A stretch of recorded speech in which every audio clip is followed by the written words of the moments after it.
गीता में अर्जुन को स्वयं भगवान कह रहे हैं कि उस परमेश्वर की शरण में जा, उसके लिए उन संतों के पास जा जो तत्वदर्शी हो। इसी प्रकार हजरत मोहम्मद को उनका अल्लाह कह रहा है कि कोई और पूर्ण परमात्मा है। उसको पाने के लिए उन तत्वदर्शी संत की तलाश कर। वो प्रभु कौन है, ये जानने के लिए कृपया अवश्य सुनिए जगत गुरु तत्वदर्शी संत रामपाल जी महाराज के अमृत वचन।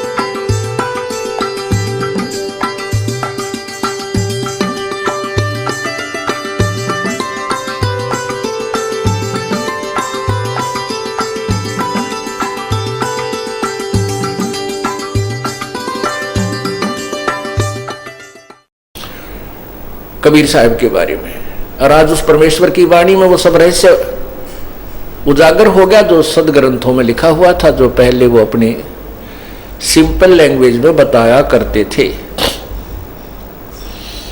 इसका वास्तविक अर्थ ये बनता है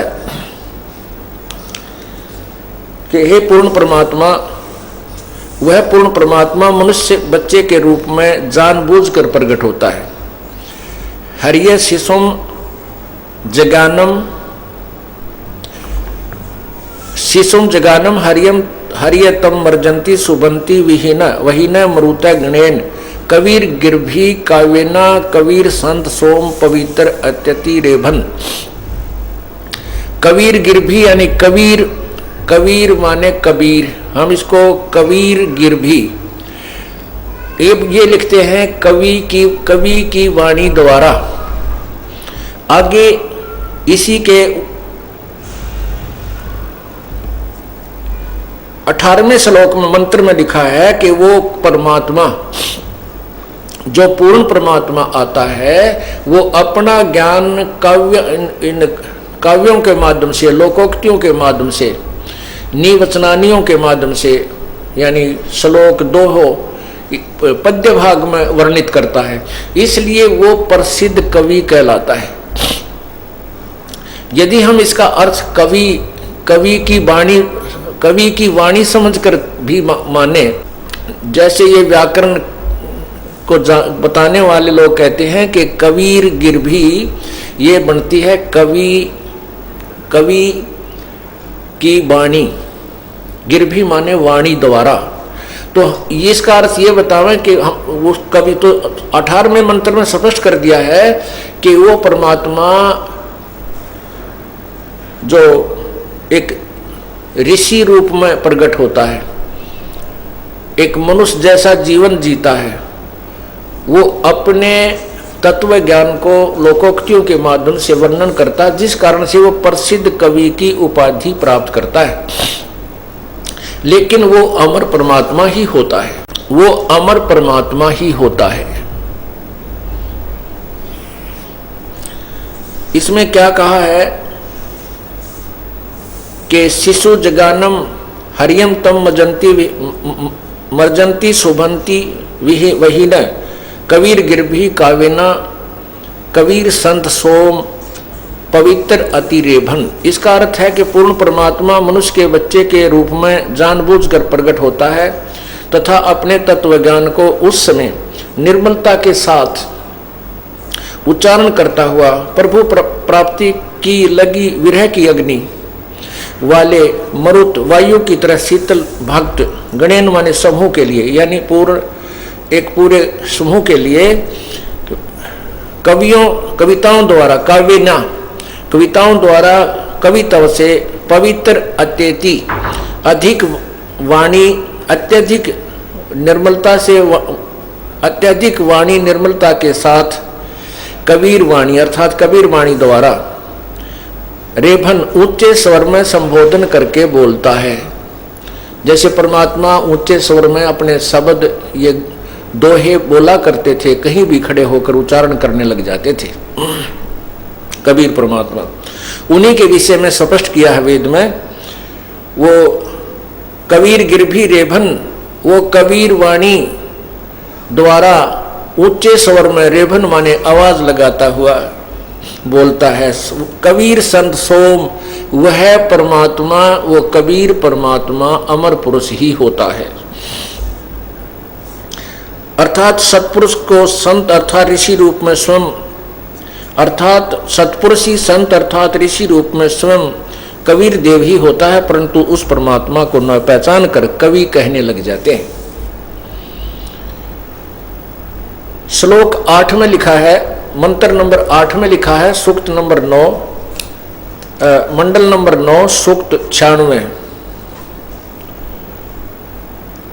मंत्र 18 में कहा है कि ऋषि मना ये ऋषि कर्त सवर सहस्र अणिथ पदवी कवि नाम तृतीय धाम महिष शिष्या संत सोम विराजमानु राजती सटूप।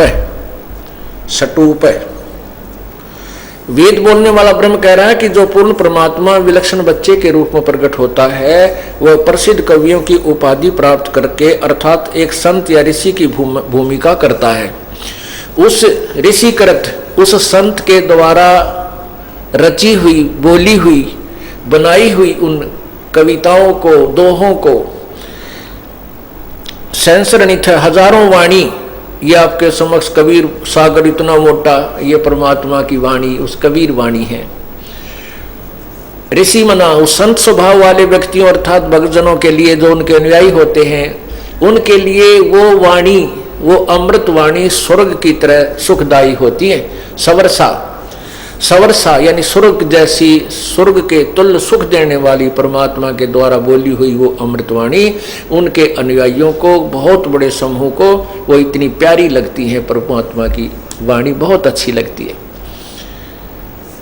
जैसे पुण्यात्मा व परमात्मा की महिमा कबीर वाणी के माध्यम से या जिन संतों ने परमात्मा प्राप्ति हुई उनके द्वारा उनकी महिमा बोली हुई सुनते हो तो कितनी अच्छी लगती है, आत्मा को खींच लेती है, गदगद होती है।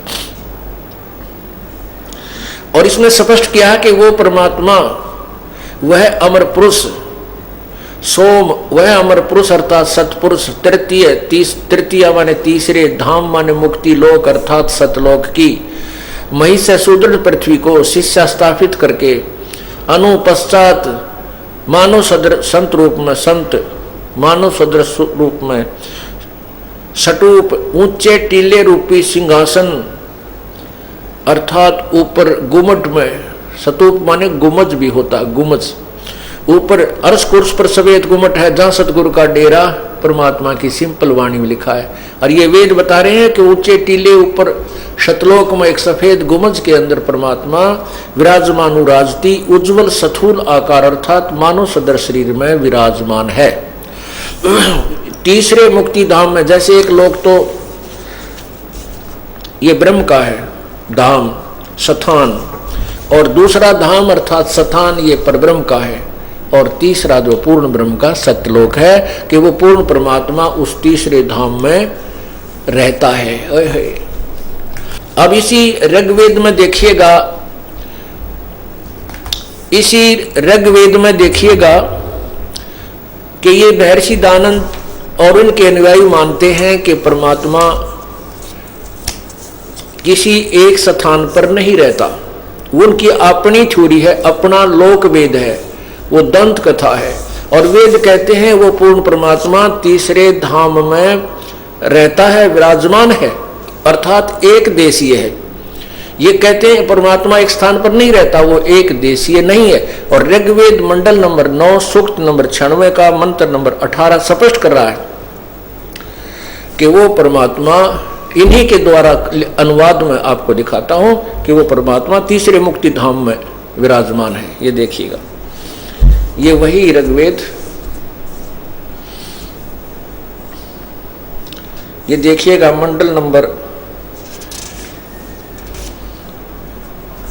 9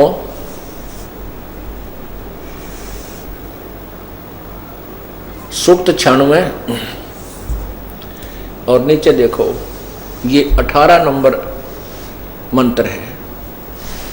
इसमें लिखा है कि ऋषि मना ये ऋषि कृत सवरसा सैंसरणीथ पदवी कविनाम तृतीय धाम महिष। ये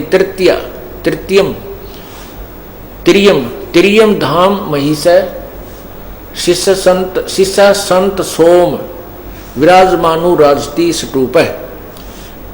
अब यहां देखना, इसका अनुवाद इन्होंने आगे किया है, खुद ही किया है।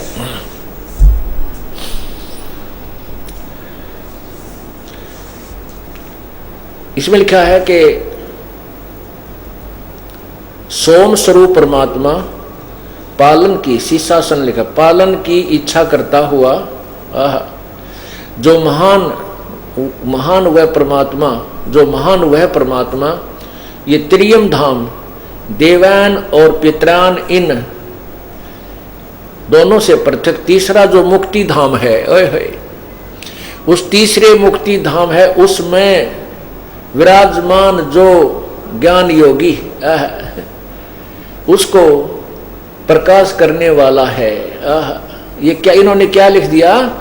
ये स्पष्ट है कि वो त्रियम धाम, इसका अर्थ है कि वो तीसरा जो मुक्ति धाम है उसमें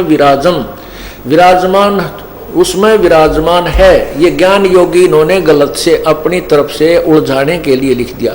विराजमान उसमें तीसरे मुक्ति धाम में जो विराजम संस्कृत है, विराजमान है, इसका इतना ही बनाना था। और उसको अनुराजती प्रकाश करने वाला है, ये सतुमान है।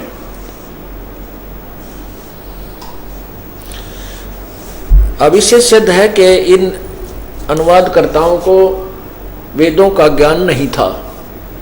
तत्व ज्ञान से वेदों का ज्ञान सुलझता है, क्योंकि सारण ज्ञान जो है, तत्व ज्ञान है, ये सभी ज्ञानों की चाबी है, मास्टर की है। और जो सृष्टि रचना है, सृष्टि रचना जब तक हम नहीं समझेंगे सुनेंगे तब तक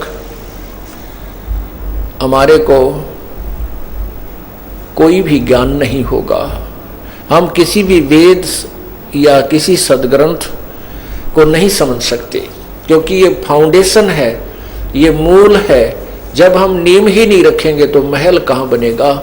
हमारे को जो पहला ही ज्ञान नहीं होगा, प्रथम कक्षा दूसरी तीसरी का ज्ञान नहीं होगा, तो हम बीए की बुक को नहीं समझ सकते।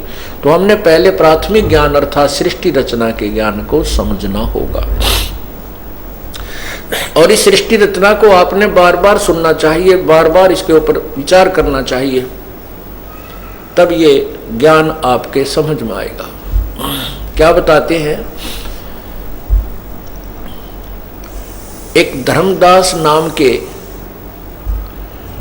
बड़े अच्छे श्रद्धालु थे, जो पहले अपने की तरह हमारे की तरह ही आन उपासना में लीन थे। ब्रह्मा विष्णु महेश जी की साधना किया करते थे और उस साधना पर इतने आरूढ़ थे कि किसी अन्य बात को सुनने को वो तैयार नहीं थे।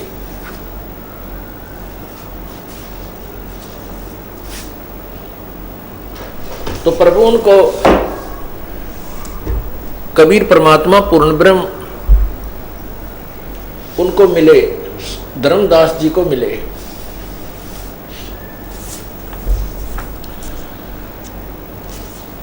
क्योंकि उनकी वाणी में प्रमाण है। परमात्मा अपनी वाणी में कहते हैं, गोता मारूं स्वर्ग में जा बैठूं पाताल,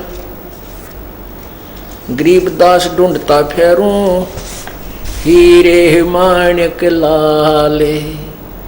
गोता मारूं स्वर्ग में और जा बैठूं पाताल। तो परमात्मा उसी सिद्धांत के अनुसार धर्मदास जी को मथुरा में मिले और वहाँ उनसे एक बहुत विस्तृत गोष्ठी हुई, विचार विमर्श हुआ।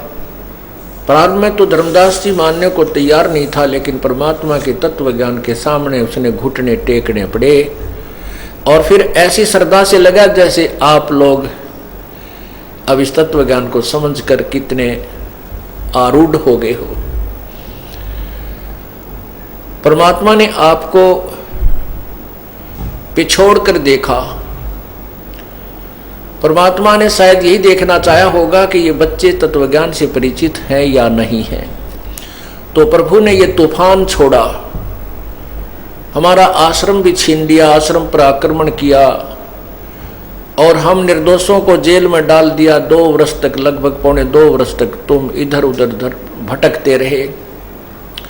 लेकिन आप तत्व ज्ञान से इतने परिचित हो चुके थे जैसे परमात्मा की वाणी है, बंदी छोड़ दयाल जी तुम तक हमरी दौड़े, जैसे कागज जहाज का सूजत और नठोरे। आपको कहीं स्थान नजर नहीं आ रहा था, क्योंकि आप जो साधना पहले किया करते थे वो तो एक बालकों का खेल, बच्चों का खेल नजर आता था, पहली कक्षा। और आप बीए के स्टूडेंट प्रथम कक्षा के प्राइमरी के स्कूल में प्रवेश नहीं ले सकते, नहीं जा सकते, बिल्कुल ही नहीं जा सकते, चाहे पढ़ाई हो या ना हो, क्योंकि आप तो बहुत ऊपर पहुंच चुके हैं। और जितने भी अन्य संत और ये ऋषि महर्षि जो अभी तक ज्ञान आपको प्राप्त करा रहे थे, वो प्राइमरी तक का ज्ञान कुछ उलट सुलट सा बताया करते थे, 5वीं कक्षा तक का, लेकिन उसका भी जोड़ जुगाड़ ठीक नहीं था। उन्होंने ज्ञान भी पूरा नहीं कराया था, वो प्राइमरी का कोर्स भी नहीं करा पाए थे। वो भी ये दास आपको अब प्राइमरी भी कराएगा और आपकी मिडल भी कराएगा, मैट्रिक और फिर सभी उच्च क्लासेज, उच्च कक्षाओं का ज्ञान भी आपको इसी स्कूल में, इस कॉमन जो है ना एजुकेशन सेंटर, अर्थात ये तत्व ज्ञान रूपी इस तत्व ज्ञान वाले इस आश्रम अर्थात सतलोक आश्रम में ही आपको सारा कराया जाएगा।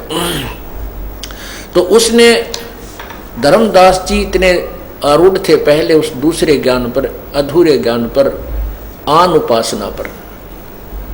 वो गीता जी का नित्य पाठ किया करते थे, जैसा कि वो नीम हकीम गुरु ने बता रखा था। पूरी श्रद्धा से किया करते थे और मूर्ति पूजा करते थे, तीर्थों का भ्रमण किया करते थे, वहां स्नान करके अपना मोक्ष मानते थे। जब परमात्मा उनके समक्ष प्रकट हुए, उन्होंने तत्व ज्ञान से परिचित कराया, उसके बाद धर्मदास जी प्रभु के चरणों में समर्पण कर गया। तो परमात्मा ने धर्मदास जी को वो तत्व ज्ञान सुनाया था, उसमें सृष्टि रचना के विषय में बताया। क्या बताया?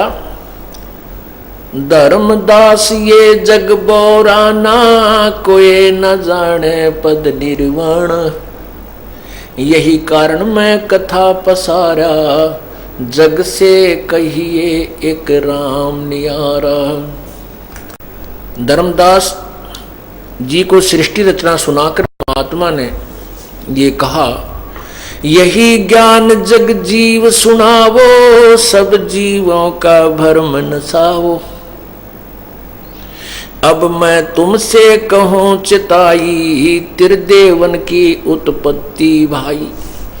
कबीर परमात्मा जी कह रहे हैं कि मैं अब तुझे ब्रह्मा विष्णु महेश इन तीनों देवताओं की, त्रिदेवन तीनों देवताओं की उत्पत्ति जन्म के विषय में बताता हूँ। धर्मदास जी कहा करते थे, कह रहे थे कि ब्रह्मा विष्णु महेश तो अजरो अमर है, इनका कभी जन्म नहीं हुआ, ये अजन्मा है।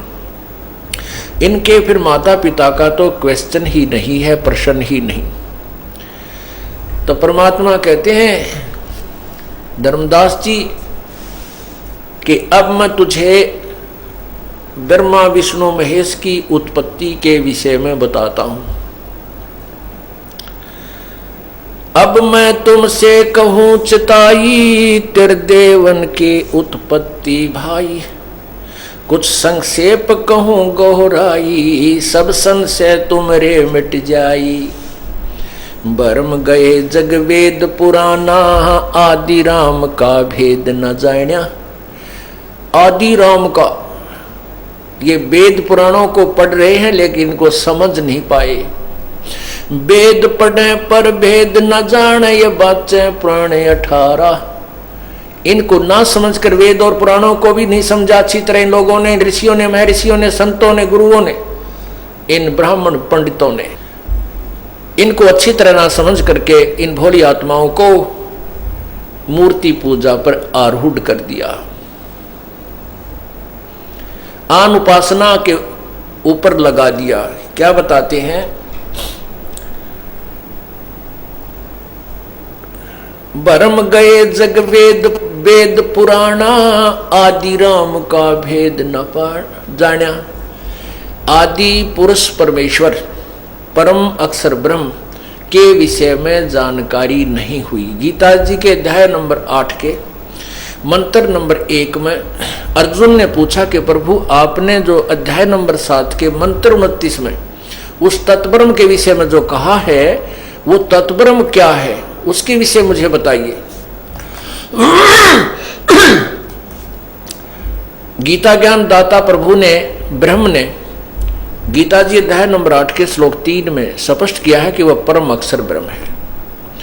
और इसी अध्याय 8 के ही गीता जी के अध्याय 8 में के मंत्र 5 में ये कहा है कि अर्जुन जो अंतिम समय तक मेरा भजन करेगा तो मुझे प्राप्त होगा।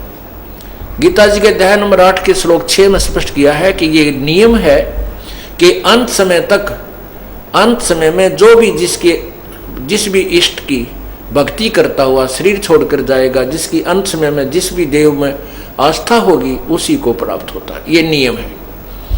इसलिए 8वें अध्याय के 7वें श्लोक में कहा कि अर्जुन तू युद्ध भी कर और मेरा भजन कर। यदि मेरा भजन करना है तो 8वें अध्याय के 13वें श्लोक में गीता जी में कहा है कि मेरा तो एक ओम अक्षर है। ओम इति एक अक्षरम व्यवहारन माम अनुसमरण। ओम इति एक अक्षरम ब्रह्म व्यवहारन माम अनुसमरण, यह परियाति तजन देहम सयाति परमाम गतिम। जो मेरे इस ओम एक अक्षर का नाम अंतिम श्वास तक जाप करता हुआ शरीर त्याग कर जाता है तो मेरे वाली गति को प्राप्त होता है। और 8वें अध्याय के 10 से 11 और 12 में 8, 9, 10 श्लोक में, अब 7 तक तो अपनी महिमा बता दी। 8वें अध्याय के 8, 9, 10 श्लोक में कहा है कि जो पुरुष यानी जो साधक उस पूर्ण परमात्मा कवियम यानी उस कबीर भगवान की, क्योंकि जहां भी कवि शब्द है या कवियम शब्द है इसका अर्थ सीधा ही कबीर परमात्मा बनता है, लेकिन गीता जी में स्पष्ट नहीं होता, इसलिए यहां ये चैप्टर नहीं दोहराएंगे। 8वें अध्याय के 8वें श्लोक में लिखा है कि हे पार्थ, देखिए आप भी पढ़िए और मैं भी पढ़ता हूं। यही पवित्र गीता जी गीता प्रेस गोरखपुर से प्रकाशित है और जयदयाल गोविंद का द्वारा इसका अनुवाद है। और इसके अध्याय नंबर 8 के और श्लोक नंबर ये देखिए 8 में। अब इसमें 7 में तो ये कहा है, पहले पहला देखिए, क्योंकि हम बहुत ज्यादा विचल चुके हैं। तो यहाँ 8वें अध्याय का अष्टोदश अध्याय और प्रथम मंत्र में अर्जुन ने पूछा है किम तत्ब्रह्म किम अध्यात्म किम कर्म पुरुषोत्तम अधिभूतम च किम प्रोक्तम अधिदेवम किम उच्यते। ये किम तत्ब्रह्म वह है पुरुषोत्तम, तत्ब्रह्म वह ब्रह्म क्या है, इसका उत्तर तीसरे मंत्र में दिया है। ये तीसरा मंत्र देखिएगा, अक्षरम ब्रह्म परमम, उत्तर है परम, वह परम अक्षर ब्रह्म है। प्रथम मंत्र का उत्तर तीसरे में दे रहे हैं कि वह परम अक्षर ब्रह्म है, वो तत्व ब्रह्म जो है वो परम अक्षर ब्रह्म है। इसके विषय में जो गीता ज्ञान दाता से अन्य है, इसके विषय में बताया है। अब देखो ये 5वां, इसी का 8वें अध्याय का 5वां श्लोक, 8वां अध्याय का ये देखिएगा 5वां श्लोक। इसमें क्या कहा है कि जो पुरुष, जो साधक अंत काल में भी मुझको ही स्मरण करता हुआ शरीर को त्याग कर जाता है, वह मेरे साक्षात स्वरूप को प्राप्त होता है, इसमें संशय नहीं है। अब 6 में स्पष्ट किया है। 6 में स्पष्ट किया कि हे कुंती पुत्र अर्जुन, अंत काल में जिसका भी जिस भी भाव को स्मरण करता हुआ, हे कुंती पुत्र, वह यह मनुष्य अंत काल में यानी साधक जिस भी भाव को स्मरण करता हुआ शरीर का त्याग करता है, उस ही को प्राप्त होता है, सदा उसी भाव में भावित रहता है। इसका अर्थ यह है कि जो अंत समय में जिस भी, इसका स्पष्ट अर्थ है कि जो भी अंत समय में जिस भी देव का या किसी इष्ट का या पितर का या भूत का, भैरव का, जिसका भी अभ्यास करता हुआ शरीर छोड़ जाता है, उसी के पास चला जाता है। कहते हैं भूत रमे सो भूत है, देव रमे सो देव, और राम रमे सो राम है, सुनो सकल सुरभेव। ये परमात्मा ने गीता जी के अध्याय नंबर 9 के मंत्र श्लोक 25 को ऐसे सुना दिया। और 9वें अध्याय के 25वें श्लोक में ये लिखा है, जो भूत पूजते हैं वो भूत बन जाते हैं, और जो पितर पूजते हैं वो पितर बन जाते हैं, और देवताओं को पूजते हैं वो देवताओं के पास चले जाते हैं, उनके नौकर लगते हैं, और मेरी पूजा करने वाले मुझे प्राप्त होते हैं, अर्थात ब्रह्म के साधक ब्रह्म को मिलते हैं। तो यहाँ लिखा कि जो भी जिसकी साधना करता हुआ अंत समय में उसी भाव में रहता है, क्योंकि जो जिस पर आश्रित है उसी के भाव में भावित रहता है, तो उसी को प्राप्त होता है। अब ये 6 और 7वें में क्या कहता है कि मेरी भक्ति कर, यदि मेरी भक्ति करनी है तो मुझे ही प्राप्त होगा। ये देखिए, यही अध्याय नंबर 8 का और श्लोक 7 है। इसमें कहा कि इसलिए हे अर्जुन, तू सब समय में निरंतर मेरा स्मरण कर और युद्ध भी कर, और मुझे अर्पण किए हुए मन बुद्धि युक्त होकर निसंदेह मुझको ही प्राप्त होगा। ये तो अपना चैप्टर क्लोज कर दिया कि मेरा सिमरण करेगा तो मुझे प्राप्त होगा, मेरा सिमरण करेगा तो मुझे प्राप्त होगा। और अपने बारे में 8वें अध्याय के इसी के 13वें श्लोक में स्पष्ट करता है। ये देखिएगा 8वां अध्याय, और इसमें 13वें मंत्र में, ये 13वां श्लोक है ये वाला, इसमें लिखा है कि ओम इति एक अक्षरम ब्रह्म व्यवहारन माम अनुसमरण, और ये प्रयाति तजन देहम सयाति परमाम गतिम। ये क्या कहता है कि सब इंद्रियों के द्वारों को रोक कर, ये तो है 14वें, इस 12वें का अनुवाद, इसका यहाँ से प्रारंभ होता है 13वें का, इकट्ठा ही कर रखा है दोनों का। जो पुरुष ओम, इन्होंने किया जो पुरुष यानी जो साधक ओम इस एक अक्षर ब्रह्म को उच्चारण करता हुआ उसके अर्थ स्वरूप मुझ निर्गुण ब्रह्म का चिंतन करता हुआ शरीर को त्याग कर जाता है, वह पुरुष परम गति को प्राप्त होता है। इसका भावार्थ यह है, सीधा अर्थ बनता है कि ओम इति एक अक्षरम व्यवहारन माम अनुसमरण। ओम इति एक अक्षरम ब्रह्म व्यवहारन माम अनुसमरण। इसका अर्थ बनता है कि माम ब्रह्म, मुझ ब्रह्म का, कि ओम इति केवल एक ये ओम ही अक्षर है, उच्चारण करके सुमरण करने का, और इसकी अंत समय तक जो साधना करके शरीर छोड़ता जाता है तो मुझे प्राप्त होता है। अब बताता है कि अपने तो बता दिया चैप्टर, अब 8वें अध्याय के 8वें श्लोक से लेकर 10वें तक और फिर 20-21 में भी उसी परमपिता के बारे में संकेत किया है। अब ये देखिएगा अध्याय नंबर 8, अध्याय नंबर 8, और इसमें ये श्लोक नंबर 8 यहाँ से प्रारंभ होता है। इन्हीं के द्वारा हिंदी आपको पहले सुनाते हैं। हे पार्थ, यह नियम है कि परमेश्वर के ध्यान के अभ्यास रूप योग से युक्त दूसरी ओर ने जाने वाले चित्त से निरंतर चिंतन करता हुआ परम प्रकाश रूप दिव्य पुरुष को अर्थात परमेश्वर को ही प्राप्त होता है। अब जो ये दास सिद्ध करना चाहता है, धर्मदास जी को परमात्मा कहते हैं, भरम गए जग वेद पुराना, आदि राम का भेद न जान्या। आदि राम वो परम आदि पुरुष परमेश्वर, उसके विषय में नहीं जानते। ये वेद भी पढ़ते हैं, गीता जी वेदों का ही सारांश है, लेकिन ये समझ नहीं सके वेद और गीता हमें क्या बताना चाहते हैं।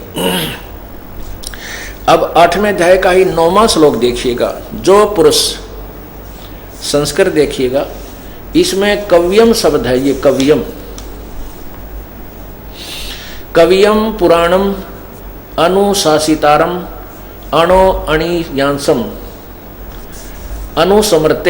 अनुसमरेत ये सर्वस्य दातारम चिंत रूपम अचिंत रूपम आदित्य वर्णम तम से प्रस्तात् सूर्य की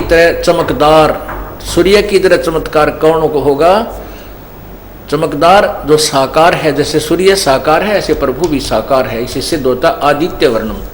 ये क्या बताते हैं? इस 9वें श्लोक का अनुवाद है, जो पुरुष सर्वज्ञ, कवियम का अर्थ सर्वज्ञ लिख दिया। वैसे हम कवियम का अर्थ कबीर परमेश्वर लेते हैं, लेकिन यहाँ नहीं लेंगे क्योंकि इसमें क्लियर नहीं है, तो हम इन्हीं के द्वारा अनुवाद को देखते हैं।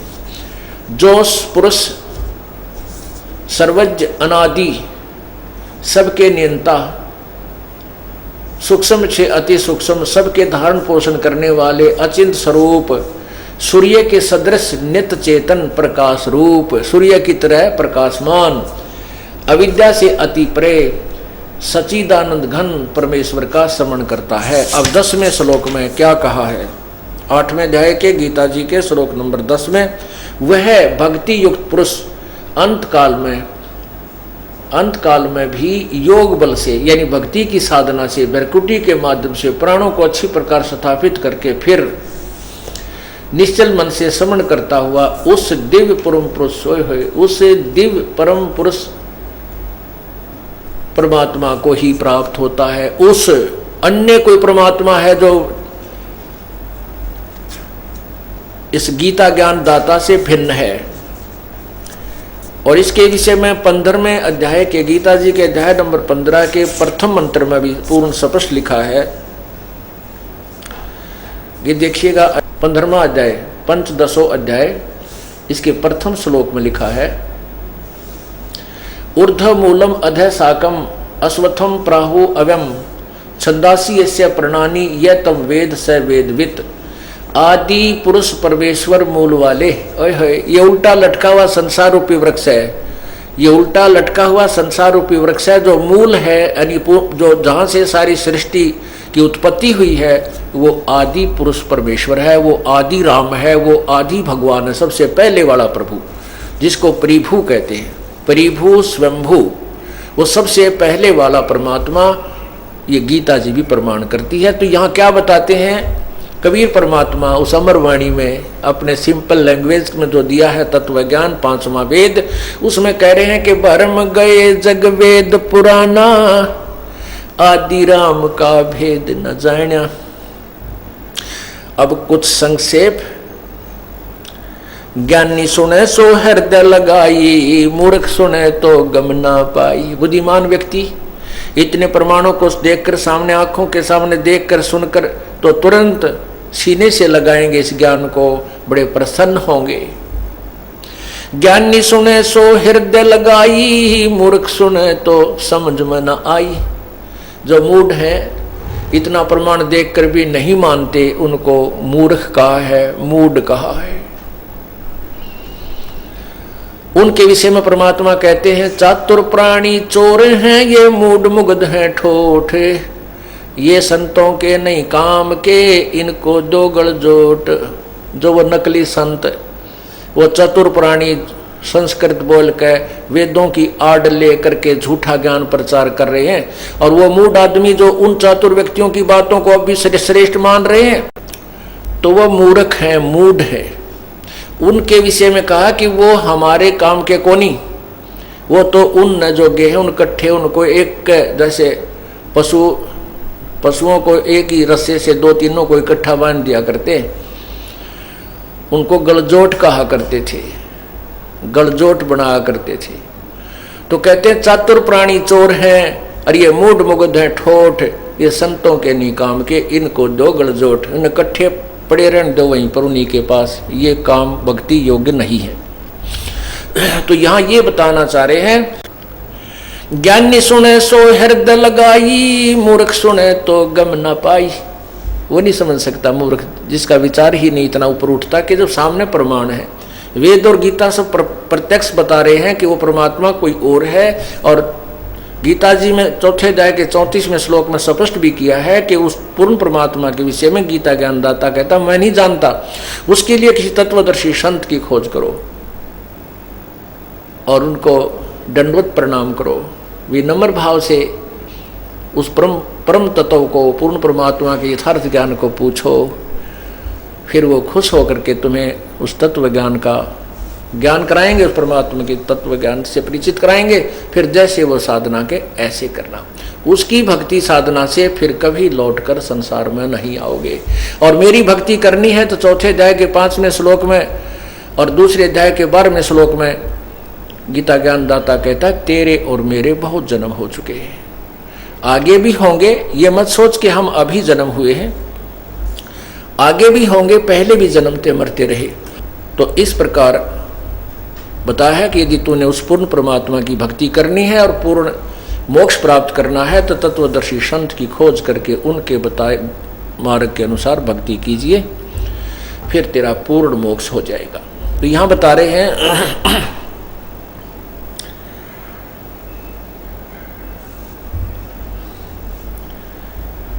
कि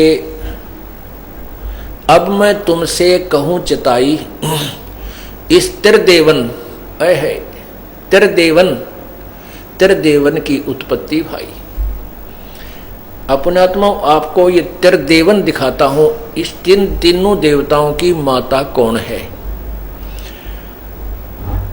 जब हम अपने उन्हीं पुराणों को, उन्हीं सदग्रंथों को जो पहले जिन पर हम पूर्ण विश्वास किया करते थे, उन्हीं के अंदर ये तत्व ज्ञान देखेंगे तो बुद्धिमान व्यक्ति अब चूक नहीं सकते, वो तुरंत स्वीकार करेंगे, इस दास के पास आएंगे नतमस्तक होकर के और अपना तथा परिवार तथा संबंधियों का कल्याण करवाएंगे।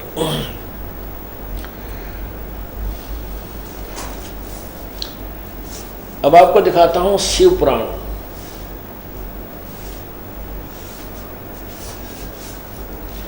शिव पुराण में दिखाता हूं त्रिदेव जननी कौन है, तीनों देवताओं की माता कौन है। परमात्मा क्या बता रहे हैं, अब मैं तुमसे कहूं चिताई, त्रिदेवन की उत्पत्ति भाई, तीनों देवताओं की उत्पत्ति बताता हूं। तो इसी में श्री शिव पुराण के अंदर प्रसंग आता है कि प्रकृति देवी को त्रिदेव जननी भी कहते हैं, तीनों त्रिदेव जननी। यहां देखिएगा, और इतने प्रमाण देखकर भी इस यथार्थ ज्ञान को स्वीकार नहीं करना चाहते। ये है पवित्र शिव पुराण, देखिएगा पवित्र शिव पुराण गीता प्रेस गोरखपुर से प्रकाशित है। और इसके अंदर देखिएगा, यह है संक्षिप्त शिव पुराण, सचित्र मोटा टाइप, केवल हिंदी, संपादक हनुमान प्रसाद पोदार। कहाँ से ये प्रकाशित है, प्रकाशक एवं मुद्रक गीता प्रेस गोरखपुर, गोविंद भवन कार्यालय कोलकाता संस्थान। अब इसके देखिएगा अध्याय रुद्र संहिता, ये है रुद्र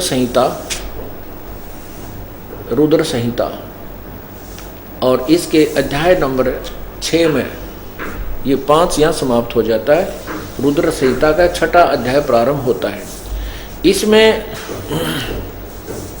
ब्रह्मा जी ने कहा, ब्रह्मन देव श्रोमणी, तुम सदा समस्त जगत के उपकार में लगे रहते हो। ब्रह्मा जी अपने पुत्र नारद को बता रहे हैं, ब्रह्मा जी अपने पुत्र नारद को बता रहे हैं, और वो शिव पुराण में लिखा गया है। क्या बता रहे हैं कि ब्रह्मा जी ने कहा, ब्रह्मन देव श्रोमणी, तुम सदा समस्त जगत के उपकार में लगे रहते हो, तुम लोगों के हित की कामना से ये बहुत उत्तम बात पूछी है। यहाँ देखना, जिस समय समस्त चराचर जगत नष्ट हो गया था, सर्वत्र केवल अंधकार ही अंधकार था, न सूर्य दिखाई देते थे, न चंद्रमा, अन्य ग्रहों का और नक्षत्रों का भी पता नहीं था, न दिन होता था न रात, आदि आदि। यहाँ देखना, उस समय सत्य तत् सद्ब्रह्म, आहा, इस श्रुति में जो सत्य सुना जाता है एकमात्र शेष था, यो तत् सत ब्रह्म, तत् ओम तत् सत, तत् सद्ब्रह्म, यानी सद्ब्रह्म लिखा है इसमें, ना कि ओनली ब्रह्म।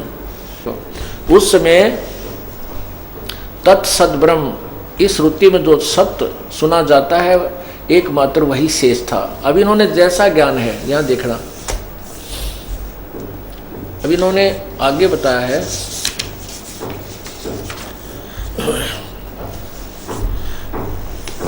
जिस परब्रह्म के बारे विषय में ज्ञान और अज्ञान, यानी कुछ सच्चाई को झूठ, जैसा भी जिसने सुना है, ज्ञान और अज्ञान,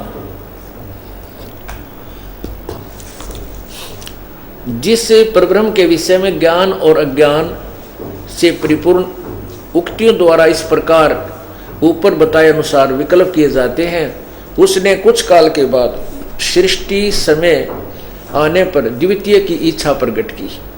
उसके भीतर एक से अनेक होने का संकल्प उदित हुआ।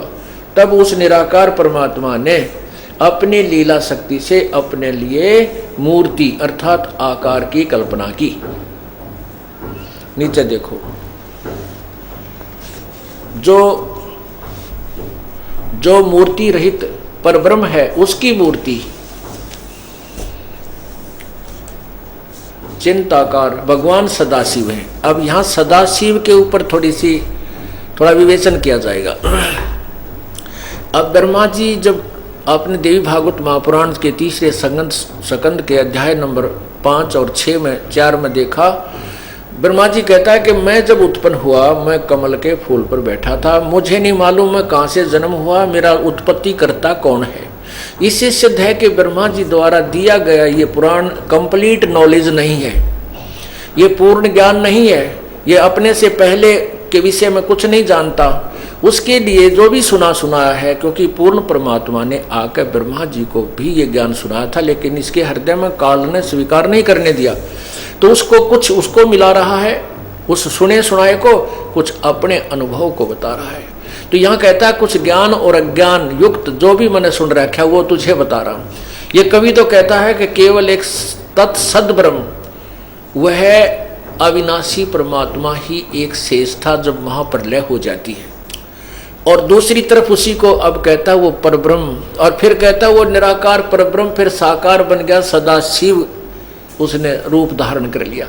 ये काल के विषय में बोल रहा है, क्योंकि काल विष्णु शिव ब्रह्मा के रूप में ही प्रकट होता है, वो अपने वास्तविक रूप से प्रकट नहीं होता, सामने नहीं आता। तो अब ये ब्रह्म सदाशिव किसके विषय में, काल भगवान के विषय में कहा जा रहा है, वो सदाशिव मूर्ति रहित, क्योंकि ये निराकार मानते हैं, उस तक नहीं पहुंच सके ब्रह्म तक। तो इसी काल को ये कहीं परब्रह्म बोल रहे हैं, कभी इनको ब्रह्म बोल रहे हैं, कभी इसको सदाशिव बोलते हैं, दूसरे विष्णु पुराण में इसको विष्णु महाविष्णु बोल देते हैं। ये समझ नहीं सके। ये तो पूर्ण परमात्मा कबीर बंदी छोड़ने आके ये निर्णायक ज्ञान दिया जो दास आपके समक्ष प्रस्तुत कर रहा है।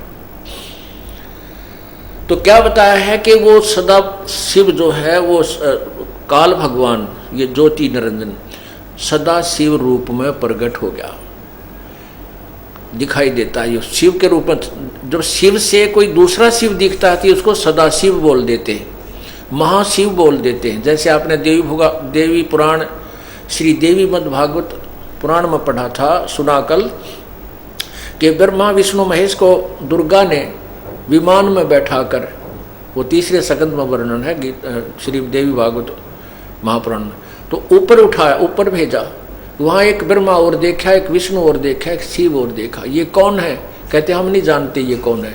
वो काल है, वो ज्योति निरंजन है, उसी को फिर ये सदाशिव महाशिव, उन्हीं को महाब्रह्मा महाविष्णु और महाशिव आदि संज्ञा से संबोधित करने लगे। और उसी को कहते हैं कि वो निराकार स्वयं ही सदाशिव रूप में प्रकट हो गया, अर्थात वो महाशिव जो ऊपर देखा उसके विषय में जानकारी ये आपको दी जा रही है ब्रह्मा द्वारा। और जैसा कि आपने सृष्टि रचना में कई बार सुना है, आगे भी सुनाएंगे, कि परमात्मा ने, पूर्ण परमात्मा ने ज्योति निरंजन को एक अंडे से उत्पन्न किया और फिर उसने 70 युग और 70 युग और 64 युग 3 बार तप किया, तो 3 बार के तप के प्रतिफल में इसने जो जो वस्तु मांगी उनको दिया। फिर सबसे पहले जिस आत्मा ने इसके साथ आने की स्वीकृति दी थी उसको प्रकृति देवी दुर्गा, जिससे ये तीनों देवता उत्पन्न हुए, वो बनाई। और हम सब जीवों को जिन्होंने काल के साथ आने की सहमति व्यक्त की, वो दुर्गा के शरीर में प्रवेश बीज रूप में कर दिया था। तो दुर्गा और काल, काल ने, ज्योति निरंजन ने दुर्गा को अपने अंदर समा लिया था, खा लिया था, अंदर इसके पेट में चली गई थी दुर्गा, तो वहाँ अपनी इज्जत की रक्षा के लिए। तो फिर परमात्मा ने इस ज्योति निरंजन ब्रह्म, जिसको सदाशिव कहा जा रहा है शिव पुराण में, इसके पेट से यह दुर्गा बाहर निकाली थी। अब उस ज्ञान को सुना हुआ कबीर जी से अटकल अपनी लगा रहे हैं ब्रह्मा जी। अब सुनिए शिव पुराण, अब स्पष्ट हो जाएगा आपके समक्ष। इसमें ये लिखा कि वो भगवान सदाशिव हैं। अर्वाचीन और प्राचीन विद्वान उन्हीं को ईश्वर कहते हैं। उस समय एकाकी रहकर स्वेच्छा अनुसार विहार करने वाले उन सदाशिव ने अपने विग्रह से, अपने शरीर से स्वयं ही एक स्वरूप भूता शक्ति की सृष्टि की। ये क्या कह रहा है ब्रह्मा जी? अब ये है इनकम्प्लीट नॉलेज, अधूरा ज्ञान। ये क्या कह रहा है कि उस सदाशिव ने, यानी इस ज्योति निरंजन काल ब्रह्म ने अपने शरीर से एक और शक्ति, यानी एक स्त्री की उत्पत्ति की। अब इसको इतना नॉलेज नहीं, परमात्मा ने यथार्थ ज्ञान दिया। इसका समर्थन दे रहा है क्योंकि परमात्मा ने इसको ये ज्ञान सुनाया था सबसे पहले आकर के, लेकिन इन काल ने इसके हृदय में समाने नहीं दिया, इसको भ्रमित कर दिया। फिर भी इसने उस ज्ञान का सहारा लेना पड़ा जो परमात्मा ने इसे बताया था। अब देखिएगा,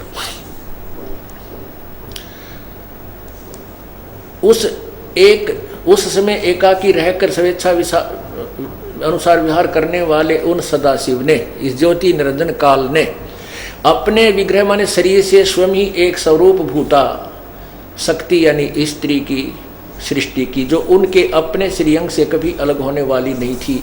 अब वो कौन थी वो स्त्री? अब उसको ध्यान से देखना। उस पराशक्ति को प्रधान प्रकृति, गुणवंती माया, बुद्धि तत्व की जननी तथा विकार रहित बताया गया है। वह शक्ति अंबिका कही गई है। वह शक्ति अंबिका कही गई है, उसी को प्रकृति सर्वेश्वरी और त्रिदेव जननी, तीनों देवताओं की मां। अब नित्य और मूल कारण भी कहते हैं सदाशिव द्वारा प्रकट की गई उस शक्ति की 8 भुजाएं हैं। पुण्यात्माओं, अब परमात्मा ने ये पुराण वो सर्वानंद के समय भी बोल रखे थे, जिस सर्वानंद ने भी ऊट पटांग बात परमात्मा की सच्ची बात को ना सुनकर आनाकानी की थी, लेकिन पुण्यात्मा था सर्वानंद, फिर बाद में मान गया इस बात को कि हाँ आप ठीक कह रहे हो। तो वही तत्व ज्ञान जिसको नकली ऋषियों ने, महर्षियों ने परमात्मा की वाणी को नकार रखा है, जैसे सत्यार प्रकाश में महर्षि दानंद जी ने 11वें अध्याय में समूलास में लिखा है कि कबीर तो अशिक्षित था, कई ब्राह्मणों के पास पढ़ने के लिए गया, उन ब्राह्मणों ने कहा हम नीच दुल्हाओं को नहीं पढ़ाते, फिर ऊट पटांग बाणी बनाकर आप तंबूरे लेकर गान ला गया। कुछ मूर्ख नीच दुल्हाए लोग उनकी बाता में फंस गए, उसके जाल में फंस गए। अरे तेरा गजब हो, अरे थारा भला, ये ऐसा जुल्म, ऐसे महापुरुष के बारे में ये शब्द बोल दिए, इसी के परिणाम स्वरूप महर्षि दयानंद जी का अंत इतना बुरा हुआ कि 1 महीने तक भुगत कर मरा वो। उसका मुंह में छाले, जीभ पर छाले, सारे शरीर में छाले, गल गया, सांस उश्वास भी बहुत बुरी तरह से आ रहा था और 1 महीने तक भुगत कर मरा 59 साल की उम्र में। पुण्यात्माओं, ये वो परमात्मा थे जिनको इन नकली संतों ऋषियों महर्षियों ने कति रिजेक्ट करके और इस लाल को कूड़े में डलवा रखा था। अब हमें परख होगी लाल की कीमत ज्यों की त्यों है, चाहे इसको किसी गोबर में घेर रखा हो, पर जोरी तुरंत उठा करके धो कर सीने का लगा लेगा। परमात्मा कहते हैं जय कंचन बिष्टा पड़े तो घटे नता का मोल। यदि सोना टट्टी में गिर दिया जाए, किसी ने सोने के ऊपर टट्टी गिर दी तो उसकी कीमत कम नहीं हो सकती। उसी का प्रमाण आपके सामने है। तो क्या लिखा है इसमें कि त्रिदेव जननी, और परमात्मा क्या कहते हैं, अब मैं तुमसे कहूं चिताई त्रिदेवन की उत्पत्ति भाई। ये त्रिदेवन जननी, तीनों देवताओं को उत्पन्न करने वाली दुर्गा, और आगे देखो इनका जन्म विष्णु जी का, इसी शिव पुराण में कितना स्पष्ट किया है। अब यहां तक हमने पढ़ लिया कि उसको प्रकृति सर्वेश्वरी त्रिदेव जननी नित्या और मूल कारण भी कहा जाता है। त्रिदेव जननी और सदाशिव द्वारा प्रकट की गई उस शक्ति के 8 भुजाएं हैं, अष्टंगी है या, ये भी स्पष्ट हुआ। यहां देखिएगा, वे जो सदाशिव हैं, वे जो सदाशिव हैं उन्हें परम पुरुष ईश्वर शिव शंभु और महेश्वर कहते हैं। ये ब्रह्मा जी बता रहे हैं। ये काल है, इसके बारे में क्या बताते हैं, वे अपने सारे अंगों में भस्म रमाए रहते हैं उन काल रूपी ब्रह्म ने। ये काल रूपी ब्रह्म स्पष्ट कह दिया, परमात्मा ने बुला दिया ब्रह्मा के मुंह तक कि काल रूपी ब्रह्म, ये वही ज्योति निरंजन काल ब्रह्म सदा शिव कहो। ये पवित्र शिव महापुराण ने प्रकट कर दिया कि उस काल रूपी ब्रह्म ने, उस ज्योति निरंजन ने, काल ने, जो गीता जी के 11वें अध्याय के 32वें श्लोक में कहता है, अर्जुन मैं काल हूं और सबको खाने के लिए आया हूं। श्री कृष्ण नहीं बोल रहा था गीता जी को श्री कृष्ण के अंदर प्रवेश करके सूक्ष्म रूप में ये काल प्रवेश कर गया, जैसे भूत प्रवेश करके अपनी बात बोलता है। तो यहां क्या बता रहे हैं, उसका उन काल रूपी ब्रह्म ने, और वे अपने सारे अंगों पर भस्म रमाए रहते हैं उन काल रूपी ब्रह्म ने एक ही समय शक्ति के साथ, नाथ नहीं है, शक्ति के साथ शिवलोक नामक, शक्ति माने दुर्गा के साथ नामक क्षेत्र का निर्माण किया। उस उत्तम क्षेत्र को काशी कहते हैं। यहाँ देखा, वे सब के ऊपर विराजमान, वे प्रिया और प्रियतम रूप, यानी शक्ति ये दुर्गा अष्टंगी, प्रकृति देवी और शिव ये काल रूपी ब्रह्म जो परमानंद स्वरूप हैं, उस मनोरम क्षेत्र में नित्य निवास करते हैं। काशीपुरी परमानंद रूपिणी है, मुने शिव और शिवा ने, और है काल इस और इस दुर्गा ने, काल रूपी ब्रह्म और इस प्रकृति देवी ने उसको प्रलय काल में भी नहीं छोड़ा। क्योंकि एक ब्रह्मांड में जब एक आंशिक प्रलय होती है, ब्रह्मलोक शेष रहता है, और जब पूरे ब्रह्मांड का नाश होता है तो ब्रह्मलोक तक भी विनाश हो जाते हैं, और काल इन सभी प्राणियों को दूसरे ब्रह्मांड में ले जा करके इनकी उत्पत्ति करता है। एक ब्रह्मांड में पूरे में ये सृष्टि नहीं रहती। ये क्या कहते हैं, शिव और शिवा ने प्रलय काल में भी इस क्षेत्र को कभी उस क्षेत्र को अपने सानिध्य से मुक्त नहीं किया। आप नीचे देखो, देव रसे एक समय उस आनंद मन में रमण करते हुए, या दुर्गा और काल, शिवा और शिव के मन में इच्छा हुई कि कोई पुत्र उत्पन्न करें, किसी पुरुष की सृष्टि करनी चाहिए जिस पर यह सृष्टि का संचालन, यानी उस बेटे को हम ये सारा कार्य संभाल दें। जैसे हमारी इच्छा होती है ना कि पुत्र हो जा, श्याणा हो जा, फिर इसको घरबार का सारा काम संभलवा दें। ऐसे ही ये क्या कह रहे हैं कि इन दोनों ने मिलकर ये सोचा। देव से एक समय उस आनंद मन में रमण करते हुए शिवा और शिव के मन में यह इच्छा हुई कि किसी दूसरे पुरुष की सृष्टि करनी चाहिए, जिस पर यह सृष्टि संचालन का महान भार रखकर हम दोनों केवल काशी में रहकर इच्छा अनुसार विचरें और निर्वाण धारण करें। ये देखो इधर, यहाँ फिर इसका स्पष्ट दिया गया है, ऐसे निश्चय करके शक्ति सहित सर्वव्यापी परमेश्वर शिव ने अपने वाम भाग के 10वें अंग पर अमृत मल दिया, अर्थात स्त्री पुरुष का कर्म किया। फिर तो वहां से एक पुरुष प्रकट हुआ, एक बच्चे का जन्म हुआ और शाना होकर उसने पूछा कि मेरा नाम क्या है। ये देखिए उसका नाम बताया।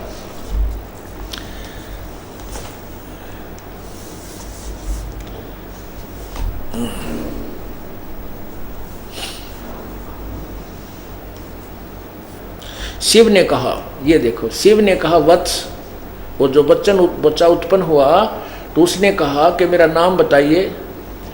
ये कहते हैं तदंतर उस पुरुष ने परमेश्वर शिव को प्रणाम करके कहा, स्वामी मेरा नाम निश्चित कीजिए, काम बताइए। नीचे देखिए, शिव ने कहा वत्स, व्यापक होने के कारण तुम्हारा विष्णु नाम विख्यात हुआ। आए है, इसके सिवा और भी बहुत से नाम होंगे जो भक्तों को सुख देने वाले होंगे, आदि आदि। अब यहां देखिएगा, ये ब्रह्मा जी कहते हैं ये तो विष्णु की उत्पत्ति होगी, परमात्मा कबीर जी ने जो बताया है। अब अभी तो आपने स्पष्ट पढ़ लिया श्री शिव पुराण के इस 6ठे अध्याय में, रुद्र संहिता में। इसमें स्पष्ट हो गया कि शिव यानी इस काल से, सदाशिव काल रूपी ब्रह्म से और दुर्गा प्रकृति के संयोग से विष्णु की उत्पत्ति हुई, विष्णु का जन्म हुआ। अब ब्रह्मा जी कहता इसी प्रकार इन दोनों ने मेरी उत्पत्ति की और मुझे बेहोश कर दिया। या देखना 7वां अध्याय रुद्र संहिता, ये रुद्र संहिता और ये 6ठा अध्याय यहाँ समाप्त हो गया है। अब ये 7वां प्रारंभ है। ब्रह्मा जी कहते हैं देव से, यहाँ देखिएगा, तत्पश्चात कल्याणकारी परमेश्वर शाम सदाशिव ने पूर्ववत प्रयत्न करके जैसे विष्णु उत्पन्न किया, मुझे अपने दाहिने अंग से उत्पन्न किया। उन परमेश्वर ने मुझे तुरंत अपनी माया से मोहित करके नारायण देव की नाभि कमल में डाल दिया और लीला पूर्वक मुझे वहां से प्रकट किया।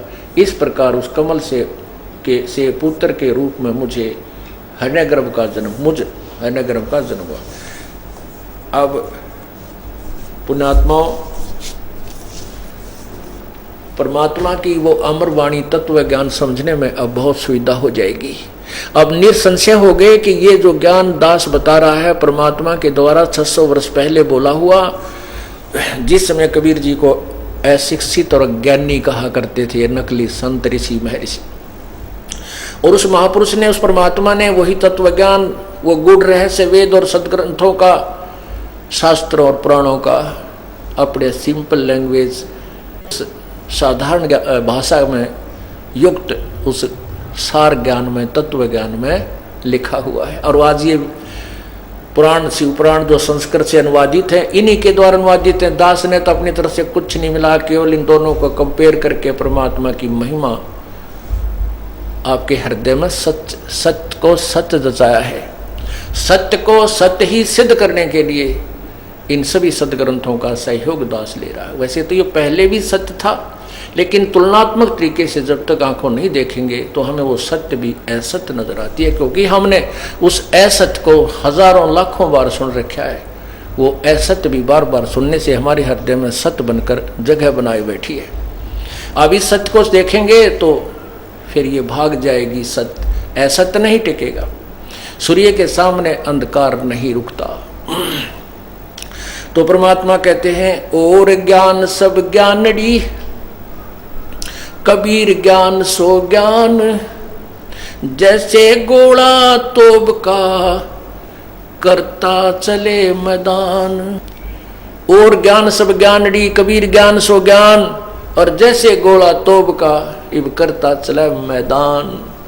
जैसे तोब के गोले ने कितने बड़े मजबूत इमारतों पर, बिल्डिंग्स पर डाल दीजिए, उनको सबको तहस नहस करके बिल्कुल मिट्टी में मिला देता है।